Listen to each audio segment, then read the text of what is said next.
가짜뉴스, 사실과 다른 보도 때문에 동맹이 훼손됐다고 주장하시는 분들이 있는데요. 한미동맹이 이런 거 하나 가지고 훼손될 만한 그런 나약한 동맹인지 저는 의심스럽고요. 훼손이 됐다면 그 원인 제공은 누가 했는가 하는 의문이 듭니다. 대통령 본인은 기억이 안 난다고 하면서 계속 언론에 음모가 있었다, 조작이 있었다 그렇게 주장하는데 과연 과거에 대통령께서 검사 시절에 이런 황당한 주장을 하는 피의자가 있었다면 뭐라고 했을지 궁금합니다. 아마 심한 욕설을 퍼붓지 않았을까 하는 생각이 듭니다. 그 대통령실에서 기본 공문 양식에도 맞지 않는 유치한 내용의 공문을 보내가지고 해명을 요구하고 언론을 압박했습니다. 근데 우리가 다시 그때 상황을 보자면은 새벽에 6시 28분에 동시에 12개 방송사에 송출이 됐고 심지어 이 MBC가 보도하기 전에 국민의힘 서울시당 전 부대변인 한 사람조차도 먼저 SNS에 올렸습니다. 국내 언론 148군데에서 보도를 했고 외신들도 보도를 쏟아냈는데 이 사람들이 모두 MBC의 꼭두각시고 MBC의 보도에만 의존하는 사람입니까? 그 사람들이 스스로 판단할 능력이 없다는 뜻입니까? 이 대통령이 자유는 항상 자유 얘기만 하는데 자유는 본인을 불편하게 하는 말은 할 자유를 인정하지 않는 것 같습니다. 그 언론을 그리고 마음에 안 든다고 언론을 탄압할 자유는 어느 곳에도 없는 것입니다.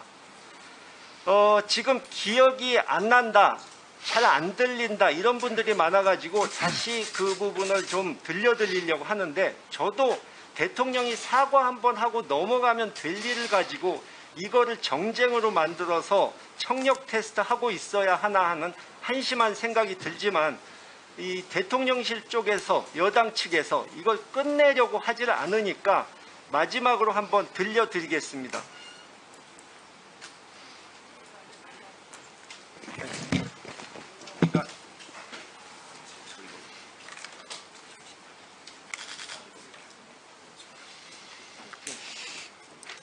김홍걸 의원님 질의 중이신데요.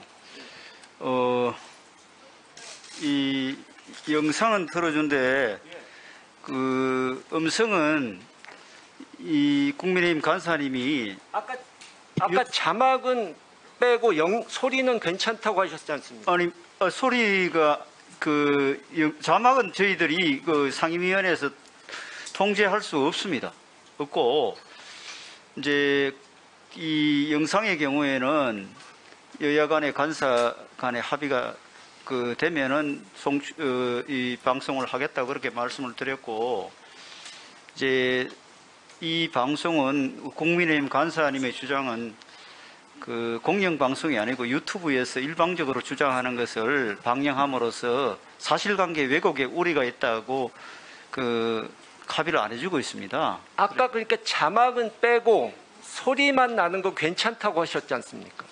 자막이 문제라고 하셨지 않습니까? 자막은 김 의원님 우리가 그러니까 여기서 소리만 어떤 듣는 거 괜찮다고 분명히 의원님들이 자막에 어떤 내용을 해도 우리가 그것은 위원회의 권한을 의원님의 의정 활동을 제한하기 때문에 자막에 대해서는 얘기할 수가 없습니다. 기본적으로. 아까 분명히 김석기 의원님하고 위원장님께서 자막을 제거할 수 없냐고 하셨지 않습니까? 소리는 괜찮다. 소리만 들으면 객관적으로 부분은 판단할 김석기 수 있다. 간사님하고 김홍걸 의원님이 조금 더 상의를 해 주십시오. 그러면은 그거는 다음 보충 질의 때도 제가 서로 상의만 되면은 방영할 수 있도록 조치를 할 테니까 김석기 간사님하고 상의를 해 주십시오. 아까 분명히 자막만 제거하면 괜찮다고 말씀하시지 않았습니까? 김석기 의원님 말씀해 주십시오.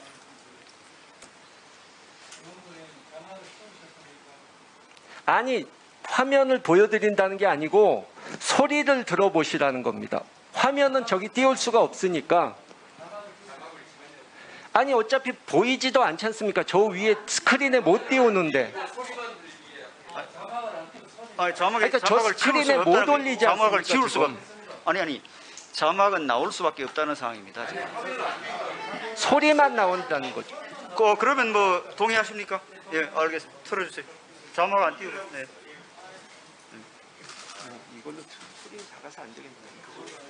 네. 총성 핵미사일이 날라오는 것이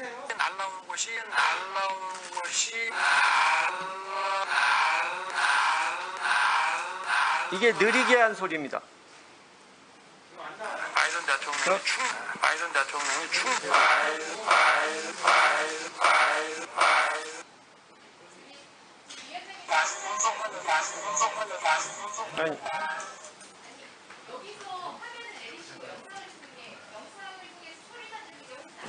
아니, 그렇게 하시죠.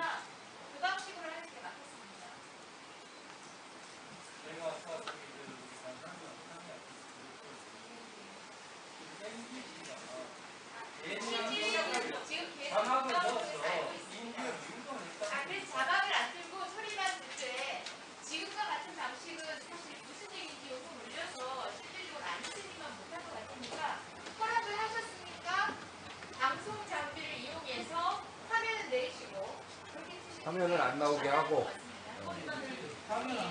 예, 화면을 안 나오고 네, 내리시면 되잖아요. 영상 내리시면 되잖아요. 그죠? 네, 그렇게 준비가 돼 있나요? 김홍걸 의원님 준비돼 있나요?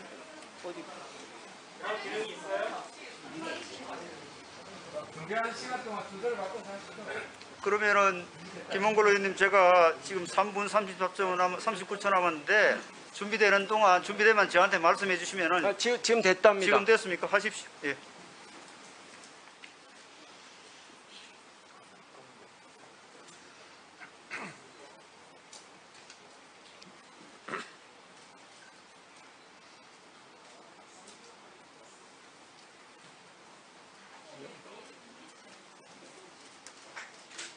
소리 안 나는데?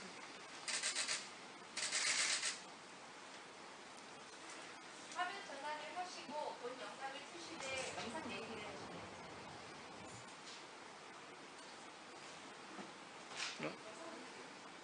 네, 저기에 내리기가 있잖아요. 영상을 트시고 바로 내리시면 되잖아요. 오른편에 수학이 그렇죠. 근데 영상을 소리- 먼저 쓰시고 하시는 게 맞아요. 소리만 틀어주세요. 그러면 영상을 내리고. 바이든 대통령이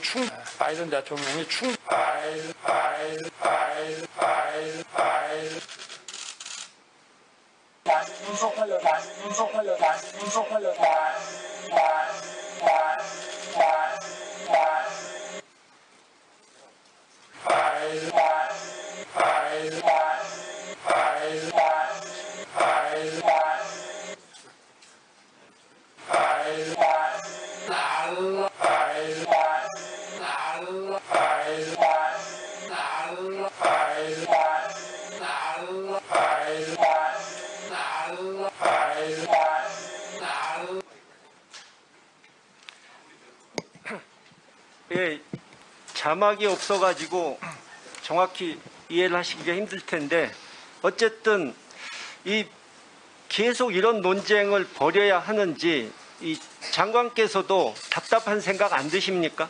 네, 저도 답답하게 생각합니다.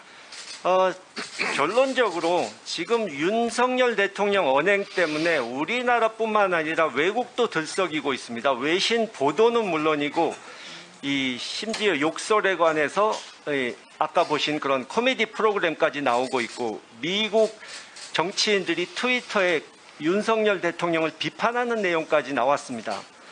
일본 아사히 신문 같은 경우에 윤 대통령이 굴욕적으로 사정해서 기시다 총리를 겨우 만나준 것으로 보도를 했고요. 일본 토론 프로그램에서 자민당 참의원 의원이 윤석열 대통령에 대해서 유치하다는 표현을 썼습니다. 이렇게 망신당한 사례를 일일이 나열하다 보면 끝이 없고 온 국민이 다 아는 사실이니까 뭐 이만 줄이겠는데요. 문제는 이런 참사가 발생했는데 누구도 책임지는 사람이 없다는 겁니다. 이 아무도 책임을 안 진다. 사고 현장을 국민들이 다 보고 들었는데 사고가 없다고 우기면 그만이냐 이겁니다. 대통령이 책임질 수 없는 것이니까 그러면 외교부 수장인 장관이 장관께서 스스로 책임을 자처하면서 사퇴하는 것이 마땅합니다. 저는 대통령께 더 이상 사과 요구하고 싶은 생각도 없습니다. 어차피 2주일 가까이 지났고 이제 와서 마지못해 사과한다고 해봐야 그건 엎드려 절받기입니다. 그렇기 때문에 차라리 대통령께서 장관님을 포함한 외교 안보 라인을 전부 경질해가지고 이제 제대로 외교를 하겠다, 새 출발하겠다 이런 의지를 보여주는 것이 차라리 낫다고 생각하는데 장관께서는 어떻게 생각하십니까? 네, 대통령의 그런 사적 발언이 왜곡이 되고 또 이러한 한미 동맹이 또 훼손이 되고 또 정치적으로 국력이 낭비되고 있는 것에 대해서 정말 대단히 안타깝고 착잡하게 생각을 합니다. 대통령의 사적 발언에 대해서 이것을 말 꼬투리를 잡아서 빈손 외교다, 또 막말 외교다 논쟁을 벌이는 것은 국력의 낭비라고 저는 생각을 합니다. 그래서 앞으로 이러한 문제를 가지고 더 이상 논쟁을 하는 것은 국익에 도움이 되지 않는다 이렇게 생각을 하고요. 그다음에 한일 정상회담이 굴욕적이다, 또 졸속 외교다 이렇게 주장을 하시는 분들이 있는데 이것은 사실이 아닙니다. 그 양 정상이 사전 협의를 거쳐서 다자 무대에서 상호 편리한 시간과 장소를 정해서 만난 겁니다. 33개월 만에 처음으로 한일 정상회담이 열린 것입니다. 그 이유는 한국과 일본이 양국 관계를 개선해야 되겠다는 강한 의지를 가지고 있기 때문입니다. 바로 어제 기시다 총리가 국회에서 한 이야기가 바로 그것입니다. 한국은 중요한 이웃이고 양국 관계 개선이 대단히 중요하다 이런 이야기를 하지 않았습니까? 저는 이번 한일 정상회담의 바로 가시적인 성과라고 이렇게 생각을 합니다. 또 굴욕적인 모습을 보였다고 하는데 이것도 사실이 아닙니다. 회담 장소도 일본 대표부가 아니고 국제회의장 옆에 있는 별도 공간의 제3의 장소에서 이루어진 것입니다. 또 졸속 외교라고 말씀을 하시는데 그 이틀 전에 한일 외교장관 회담을 통해서 강제 동원 문제를 포함한 현안 문제에 대해서 해결 방안을 찾기 위해서 심도 깊은 논의를 했습니다. 또 국기를 개양 안 했다고 하는데 바로 그날 같은 날 일본 총리가 만난 다른 정상과도 국기 개양은 하지 않았습니다. 그래서 굴욕 외교다, 졸속 외교다 하는 것은 사실과 다르다는 말씀을 드립니다. 논쟁을 계속 만들어 가고 있는 것은 대통령 쪽이라는 것은 말씀드리고 추가 질문하겠습니다.